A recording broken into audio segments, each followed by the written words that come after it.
Hello, my name is Joey Pauly from Applied Leadership Teams. I'm an organizational psychologist and team development trainer. I'm here to discuss with you the planning and facilitating of effective meetings. The purpose of this video is for you to understand how to create the conditions for a successful meeting.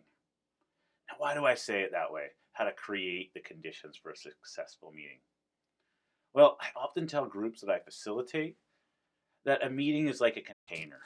It's my job as the facilitator to help create the container, and it's their job to fill the container.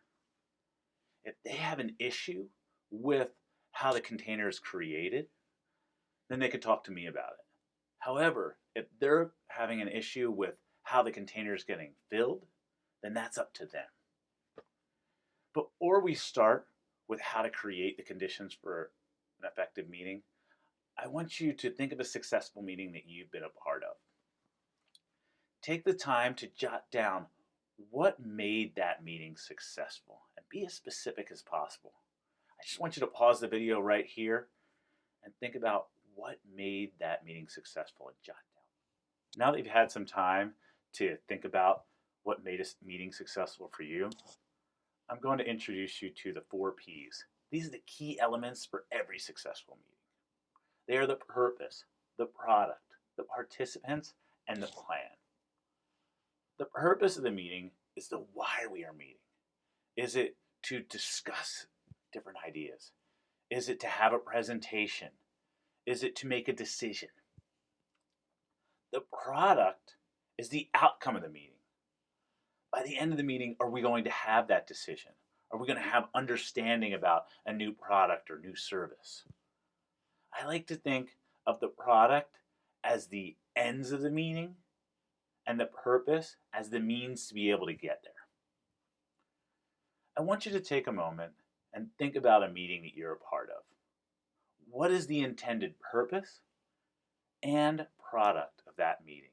You're going to pause the video right there, and I hope you were able to jot down the purpose and product of one of your meetings.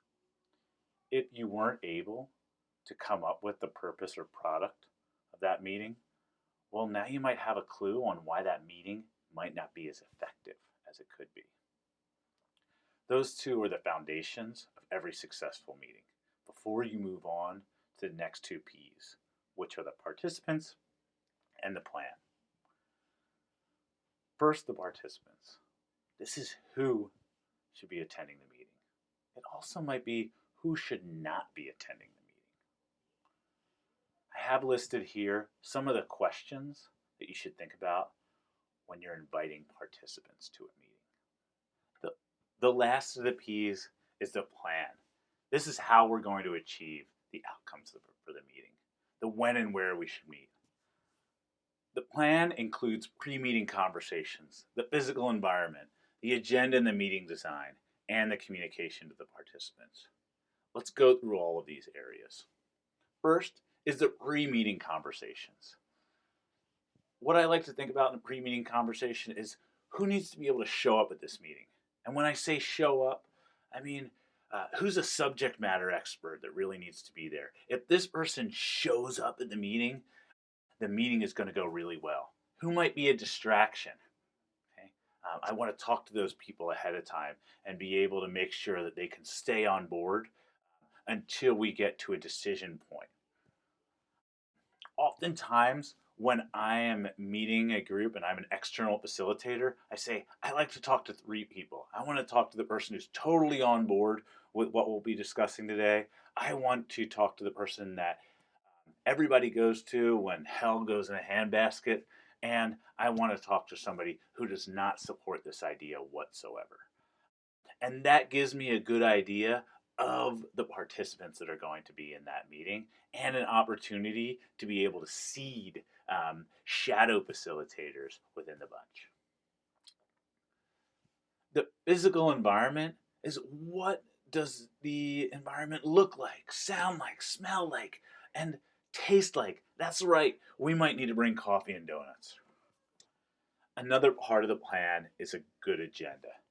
Right? This agenda should include the purpose and the product. It should include time frames and topics in there. Next, we're going to want to communicate to participants. When I think about communication, I like to ask the questions, what role will they play? What information do they need? Why are they attending? Okay. Also, informing them the date and the time, informing them the meeting purpose, send an agenda, inform them of like any meeting roles that they're going to be a part of, and tell them how they should prepare for the meeting. Just to go over the 4 P's, the key elements for every successful meeting are the purpose, that's the why we are meeting, the product, the what are we going to produce in the meeting, the participants, who's attending and what roles will they play, and the plan, how are we going to achieve those outcomes. Before any meeting, I also want you to think about, is there a better way to communicate? And if so, don't. If there's a better way to achieve the product that you're looking to achieve, don't meet. I often see people will have a meeting to make sure that there is understanding and the product is understanding, and to be accountable for the information that people learned in that meeting.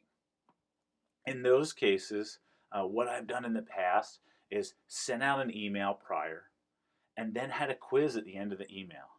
I've told participants, if you're able to answer all the questions on this quiz, then you don't have to come to that meeting. There is no better way to motivate people by giving them some time back in their day.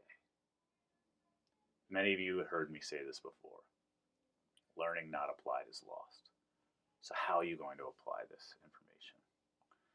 My suggestion is to download the worksheet below, or write down the 4 P's on a piece of paper for one of your meetings. Once you've done that, find somebody else who's also in that meeting. It could be the leader, it could be another participant, and you're going to have them do the same thing. Talk to you about what is the purpose, what is the product, what is the participants, what is the plan. See if there's any alignment or misalignment in what you've answered for the 4 P's, and then look at what areas could you improve upon. Next, you're going to look for a 5% solution. A 5% solution is a small strategy that you could do in your next meeting to make it just that much more effective. And I tell you what, small 5% solutions add up over time. And you're well on your way to a more effective meeting.